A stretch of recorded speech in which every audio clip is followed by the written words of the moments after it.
గణేష్ మనం చూసాం తుఫాన్ అంటే ఏంటో కూడా చాలా మందికి తెలియదు. నిన్నటి నుంచి మనం అప్డేట్ ఇస్తూనే ఉన్నాం. తుఫాన్ అంటే అసలు ఏంటి, ఏ ప్రాంతాలు నష్టానికి గురయ్యే అవకాశం ఉన్నాయి, ఈ డీటెయిల్స్ అన్ని కూడా నిన్నటి నుంచి లైవ్ లో మనం కొనసాగిస్తూనే ఉన్నాం, ప్రజలకు చూపిస్తూనే ఉన్నాం.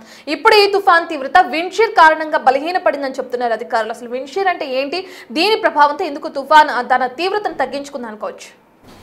ఎస్ రత్న, మనం చాలా వరకు ప్రకృతిని అంచనా వేయగలం తప్పించి దాన్ని నిరోధించలేం. ఇది పూర్తిగా మనకి ఎంత సైన్స్ అభివృద్ధి చెందినా సరే, అటు ఏ ప్రకృతిలో ఉండే వైపరీత్యాలైనా సరే దాన్ని పూర్తిగా అంచనా వేయడం తప్పించి దాన్ని ఎక్కడ కూడా నిరోధించే పరిస్థితి అనేది మనకి కనిపించదు. ఇందులో భాగంగానే మోంతా అనేది తుఫాన్కి దాదాపు 2-3 రోజులుగా మనకి భయపెడుతూ ఉంది. అది నిన్న తీరం దాటింది. తీరం దాటిన తర్వాత ఎంత ప్రభావం ఉంటుందో దాదాపుగా 100 నుంచి 110-120 కిలోమీటర్ల వేగంతో గాలులు వీస్తాయి. అనేక ప్రాంతాలు దాన్ని ముంచెత్తిపోతాయి. దాని ప్రాణ నష్టం జరగబోతుంది, లేకపోతే ఆస్తి నష్టం జరగబోతుంది, పంట నష్టం జరగబోతుందని అనుకున్నాం. కానీ ఒక్కసారిగా దీనికి సంబంధించి ఎలాంటి ప్రభావం, అంటే ప్రభావం అనేది చాలా వరకు అది ఊహించినంతగా లేదు. ఎందుకంటే దాదాపుగా మోంతా సంబంధించిన ఏదైతే ఐవాల్ ఉందో దాదాపు 200 కిలోమీటర్ల వ్యాసార్థంలో ఉంది. కాబట్టి అతిపెద్ద తుఫానుగా దీన్ని గుర్తించారు. అందుకనే ఆంధ్రప్రదేశ్ ప్రభుత్వం పూర్తిగా దాదాపు 3 రోజులుగా సహాయ చర్యలు ఏ విధంగా చేపట్టాలి, దాన్ని ఎక్కడెక్కడైతే అప్రమత్తంగా ఉండాల్సిన అవసరం ఉంది, రెవెన్యూ పోలీసు యంత్రాంగాలను తీసుకొని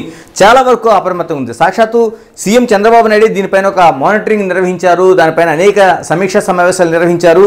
ప్రధానంగా disaster management, police and revenue వీటిని సమన్వయంతో నిజంగా మోంతా అనేది ఒక విధ్వంసాన్ని సృష్టిస్తే ఏం చేయాలనేది ఒక అంచనా వేశారు. కానీ ఒక అదృష్టవశాత్తు అది పూర్తిగా ఏదైతే ఐఎండీ ఇచ్చిన రూట్ మ్యాప్ ఉందో దాన్ని కొంచెం డీవియేట్ చేస్తూనే వేరేగా వెళ్ళింది. అంతర్జాతీయ సంస్థలు అనేవి చెప్పిన రూట్లోంచి వెళ్ళగలిగింది. వెళ్ళిన తర్వాత ఈ విధ్వంసం అనేది చాలా స్వల్పంగా, అంటే కేవలం దాదాపు తెలుగు రాష్ట్రాలు రెండింటిలో కూడా వర్షాలు పడుతున్నాయి. ఇంతకీ ప్రకృతి ఈ విధంగా క్షమించడానికి ప్రధాన కారణం ఏంటంటే అది విండ్షీర్. ఈ మాట చాలా వరకు శాస్త్రవేత్తలుగా ఉన్న వాళ్ళకి, వాతావరణ పరిశోధకులకి కొత్త కాదు. కానీ సాధారణ ప్రజలకు మాత్రం విండ్షీర్ ఇప్పుడు కొత్తగా మనకి పరిచయం చేసుకోవాల్సిన అవసరం ఉంది. ఒకసారి మనం ఏదైతే మనకి మోంతా తుఫాన్ ఉందో మోంతా తుఫాను సంబంధించిన విజువల్స్ మనం చూస్తున్నాం. ఎందుకంటే బలహీనపడిన తర్వాత కూడా ఈ శాటిలైట్ పిక్చర్స్లో మనకి పూర్తిగా అది కనిపిస్తుంది. మోంతా అంటే ఇటు ఏదైతే బంగాళాఖాతం ఉందో, బే ఆఫ్ బెంగాల్ ఉందో, బెంగాల్ నుంచి వచ్చిన ఏవైతే ఉన్నాయో ఇవన్నీ కూడా ఇది సాధారణంగా విశాఖపట్నం కిందిన ఉండే ప్రాంతంలోన, అంటే అటు కాకినాడ కావచ్చు, లేకపోతే యానం కావచ్చు, ఇక్కడ నుంచి తీరం దాటబోతుంది అనేది ముందుగా ఐఎండీ భారత వాతావరణ పరిశోధన కేంద్రం అనేది నిర్దిష్టమైన ఒక రూట్ మ్యాప్ ఇచ్చింది. అందులో విండ్ మ్యాపింగ్లోన సంబంధించి పూర్తిగా చెప్పింది. అయితే అంతర్జాతీయ సంస్థలు దాదాపు 4-5 అంతర్జాతీయ సంస్థలు అది కాదు, కోనసీమ ఏదైతే అమలాపురం అంతర్వేది ప్రాంతం మీదుగా ఏదైతే ఉందో దానిపైన అక్కడ తాకబోతుంది అనేది తుఫానుకు సంబంధించిన మోంతాకు సంబంధించిన అనేక గ్రాఫిక్స్, పిక్చర్స్ కావచ్చు, లేదా అంచనాలు కావచ్చు వేశారు. మరోవైపు పూర్తిగా అది తాకడమే కాదు, దాన్ని క్రాస్ చేయడం కూడా నరసాపురం దగ్గర క్రాస్ చేసింది. అయితే ఐఎండీ చెప్పిన అంచనాల ప్రకారం అక్కడ కాలేదు, కానీ కాకినాడ దగ్గర తీరం దాటుతుందన్నారు, కానీ అది నరసాపురం దగ్గర దాటింది. ఇన్నిటి మధ్య కూడా ఏ మాత్రం చిన్న స్వల్పంగా, అంటే గతంలో ఉండే మనకి అనేక తుఫాన్లు కావచ్చు, ఉప్పెన్లు కావచ్చు తీసుకుంటే మనకి దివిసీమ దగ్గర నుంచి కోనసీమ తుఫాన్ వరకు, తర్వాత హుదూద్ తుఫాన్ వరకు చూసుకుంటే చాలా నష్టాన్ని మనం చవి చూసాం. అంతకుముందు 2 దివిసీమ కావచ్చు, లేకపోతే కోనసీమ తుఫాన్ కావచ్చు, 100ల సంఖ్యలో మనం ప్రాణ నష్టాన్ని చూసాం.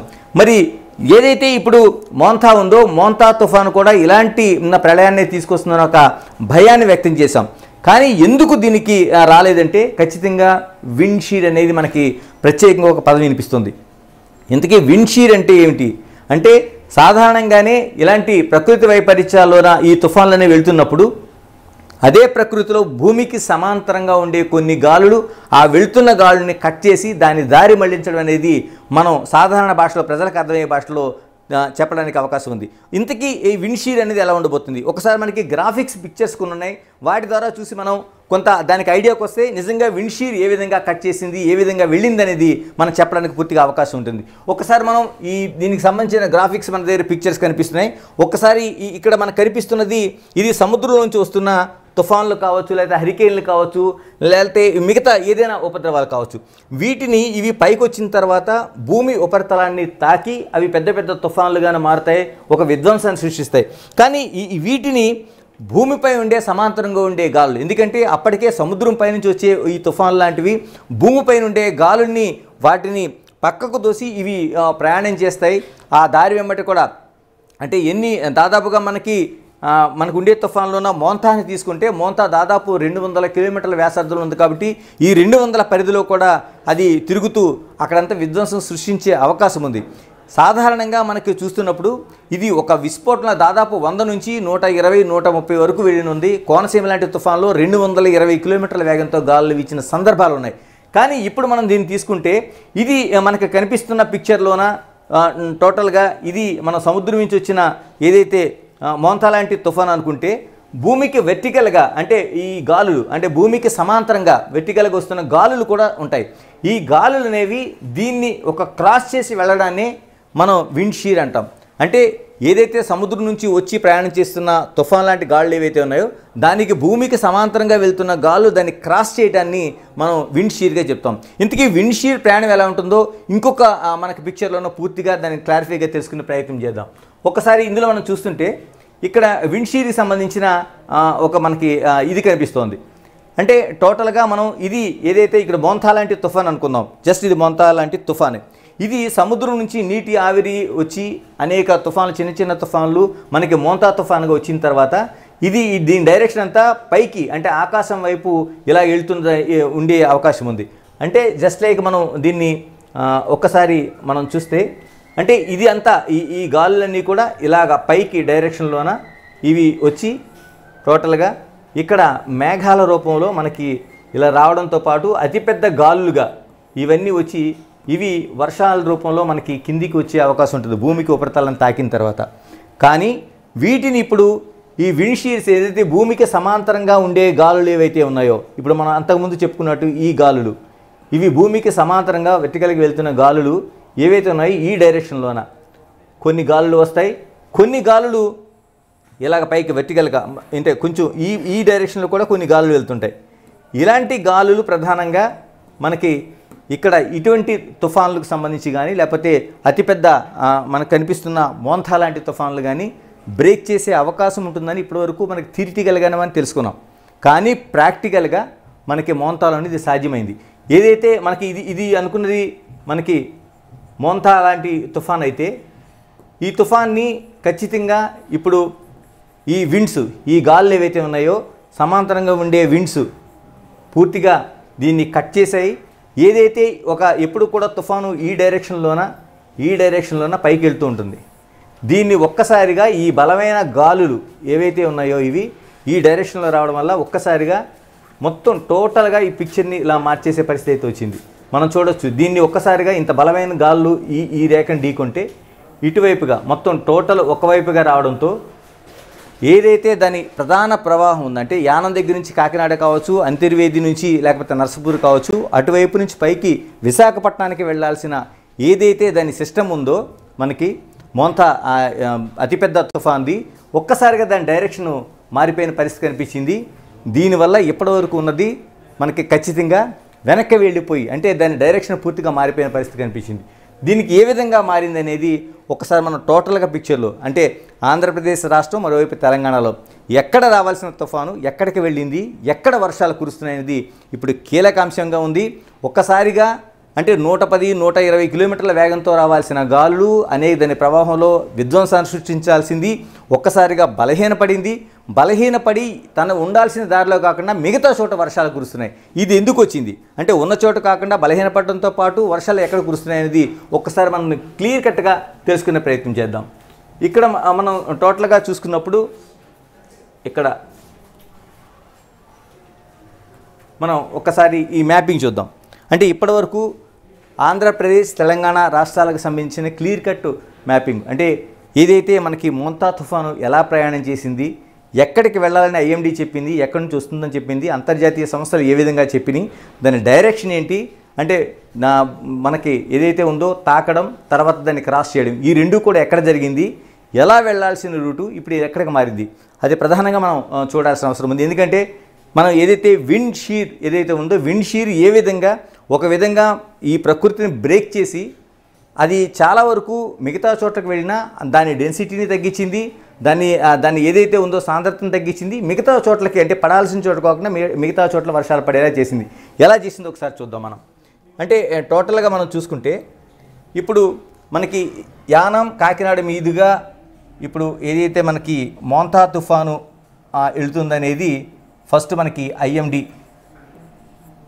భారత వాతావరణ పరిశోధన సంస్థ ఖచ్చితంగా చెప్పింది. అంటే ఈ డైరెక్షన్లో మనకి మోంతా వెళ్తుందనేది తుఫాను. అంటే ఈ తుఫాను దాన్ని కాకుండా ఎక్కడైతే మిగతా వాతావరణ సంస్థలు అంటే ప్రపంచవ్యాప్తంగా దాదాపు అనేక సంస్థలు ఉంటాయి ప్రైవేటు పరంగా పనిచేస్తున్నవి. వీటిలో ప్రధానమైన కీలకమైన సంస్థలే కాదు, ప్రపంచ వాతావరణ సంస్థ అన్ని జరుగుతున్న తుఫాన్లు కూడా ప్రపంచ వాతావరణ సంస్థ అధ్యయనం చేస్తుంది, దాన్ని పరిశోధిస్తుంది, ఎప్పటికప్పుడు మానిటరింగ్ చేస్తుంది. అలాంటి సంస్థలు ఖచ్చితంగా ఇక్కడ అమలాపురంకి దగ్గరలో అంటే కోనసీమ దగ్గరలో అంటే ఇక్కడ ఏదైతే మనకు కనిపిస్తుందో ఈ బ్లూ మార్క్ ఉండేది గోదావరి పరివాహక ప్రాంతం. ఇక్కడ అంతర్వేది ఉంది. అంతర్వేది ఇది అంటే ఈ అంతర్వేదికి పైన ఈ పై పాయింట్లోన మనకి నర్సాపూర్ ఉంది. ఈ రెండు కూడా 2 జిల్లాలు. నర్సాపురం ఇది తూర్పుగోదావరి జిల్లాకి సంబంధించి వస్తుంది, ఇది వెస్ట్ గోదావరి జిల్లా. ఈ 2 ప్రాంతాలకి కూడా ఒక్కసారిగా ఈ డైరెక్షన్ అంతర్జాతీయ సంస్థలు చెప్పింది అంతర్వేది మీదుగా అమలాపురం మీదుగా ఇటు అలా పైకి ప్రయాణం చేస్తుంది అనేది ఇచ్చిన డైరెక్షను. అంటే ఇది మోంతా తుఫాను ఏదైతే ఉందో దాని డైరెక్షన్ని అంతర్జాతీయ సంస్థలు అనేవి మనకి పేర్కొన్నాయి. అంటే ఇది చెప్పిన తర్వాత ఒక్కసారిగా ఈ డైరెక్షన్ ఇలా ఎల్లుంటే వాళ్ళు చెప్పినట్టు అటు కోనసీమ కావచ్చు లేకపోతే నర్సాపూర్ కావచ్చు, ఎందుకంటే నర్సాపూర్లోన పూర్తిగా క్రాస్ అయింది వెస్ట్ గోదావరిలోన. అమలాపురం వైపు లేదు, ఐఎండి చెప్పినట్టు యానం కాకినాడ నుంచి ఉంటే ఆ పై ప్రాంతాల అటు విశాఖపట్నం వరకు కూడా చాలా అనకాపల్లి, యలమంచిలి, అన్నవరం, తుని ఈ ప్రాంతాల్లో చోడవరం దగ్గర నుంచి ఇవన్నీ కూడా భారీ వర్షాలు మనకి కురిసి ఉండేవి. కానీ ఇలా కాకుండా దీని డైరెక్షన్ పూర్తిగా ఇప్పుడు ఎవ్వరూ ఊహించిన స్థాయిలోకి వెళ్ళిపోయింది. దానికి ప్రధాన కారణం విండ్షీర్. ఇంతకీ విండ్షీర్ ఏం చేసింది?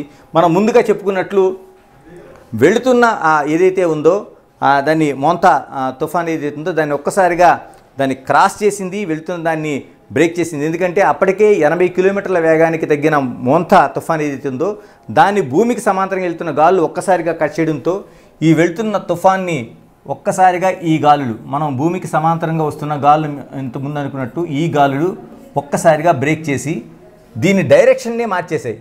పూర్తిగా వెళ్తుందని ఇక్కడ సముద్రం నుంచి వచ్చిన దాన్ని ఇలా బ్రేక్ చేయడంతో మొత్తం టోటల్గా ఈ విధంగా బ్రేక్ చేయగలిగింది. అంటే తుఫాను నడకనే పూర్తిగా ఈ విధంగా బ్రేక్ అయింది. చాలా చోట్లకి ఈ విధంగా మొత్తం ఇలా ఖమ్మం మీదుగా.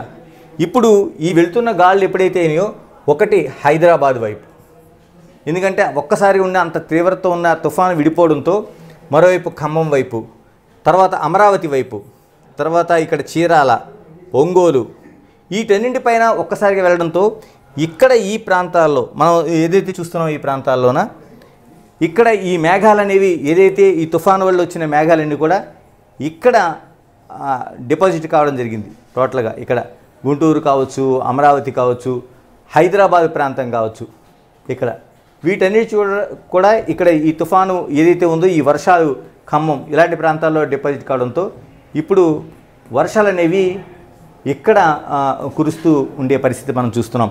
ఇటు ప్రధానంగా ఎక్కువ అంటే మొత్తం ఒక్కసారిగా డైరెక్షన్ ఇలా పూర్తిగా వంగిపోవడంతో ఒంగోలు ప్రాంతంలోన పూర్తిగా ఇన్ని మేఘాలు అనేవి ఇక్కడ వచ్చినాయి.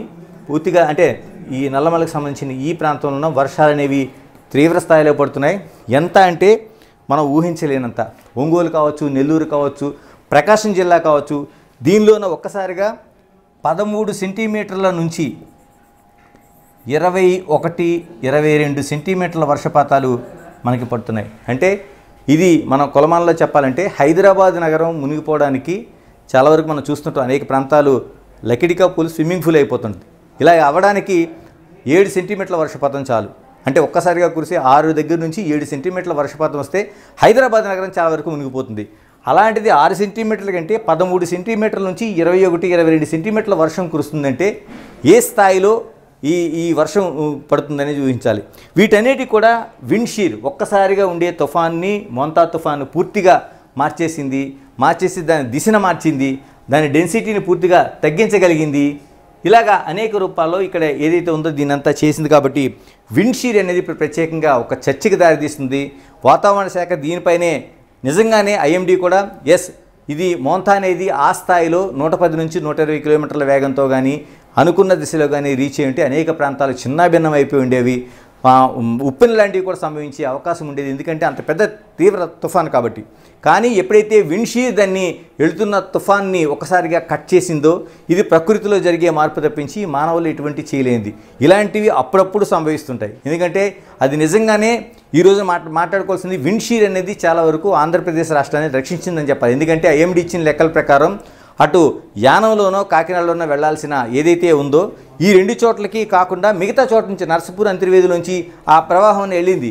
అది కానీ అంచనాలకి భిన్నంగా వెళ్ళుంటే, నిజంగా పెద్ద విపత్తు జరిగి ఉంటే, పూర్తిగా ఎక్కడైతే ఈ కాకినాడ యానం అనుకుని ఏర్పాట్లను ఇక్కడ చేసి ఉంటే, ఎక్కడైతే అమలాపురం అంతర్వేది ఉందో ఆ ప్రాంతాలు పూర్తిగా నష్టపోయి ఉండేవి. కానీ నిజంగా ఆ అంచనాల్ని తలకిందులు చేస్తూ మనకి మోంతా ఇంత బలహీనపడడానికి విండ్షీర్ ప్రధాన కారణమైంది. ఇప్పటివరకు విండ్షీర్ కోసం చాలామంది సైంటిస్టులకి మిగతా మేధావులకు తెలియడం తప్పించి విండ్షీర్ అనేది ప్రధానంగా ఇప్పుడు సాధారణ ప్రజలు అందరూ తెలుసుకోగలుగుతున్నారు. ఎందుకు ఈ విండ్షీర్ వస్తుంది, ఇది ఎంత ఉపయోగంగా ఉంటుందా అనేది ఒక చర్చ జరుగుతుంది. సాధారణంగా మనకు అనేక చోట్ల అంటే విమాన ప్రయాణాలు ఉండేవారికి చాలా వరకు కొంత ఐడియా ఉంటుంది, ఎందుకంటే విండ్షీర్ అనేది ఆ పైలట్లకి చాలా వరకు ఆటంకం కలిగిస్తుంటుంది. వాళ్ళు అనుకున్న డైరెక్షన్లోకి ఫ్లైట్ దిగేటప్పుడు విండ్షీర్ ఎదురైతే కొంత మనకి టర్బైన్స్ వచ్చే అవకాశం ఉంది, దాని ల్యాండింగ్ కానీ ఇటువంటి అనేక ప్రాబ్లమ్స్ ఉంటాయి. అది చిన్న ప్రాబ్లం, కానీ ఇంత పెద్ద మోంతా లాంటి తుఫాన్ని కానీ అది బ్రేక్ చేసిందంటే నిజంగా విండ్షీర్ కోసం ఒక పెద్ద చర్చ జరుగుతుంది. మానవాళికి ప్రత్యేకంగా ఆంధ్రప్రదేశ్ రాష్ట్రానికి ఇంత పెద్ద విపత్తు నుంచి తప్పించిన ఒక హీరోగా మనకి విండ్షీర్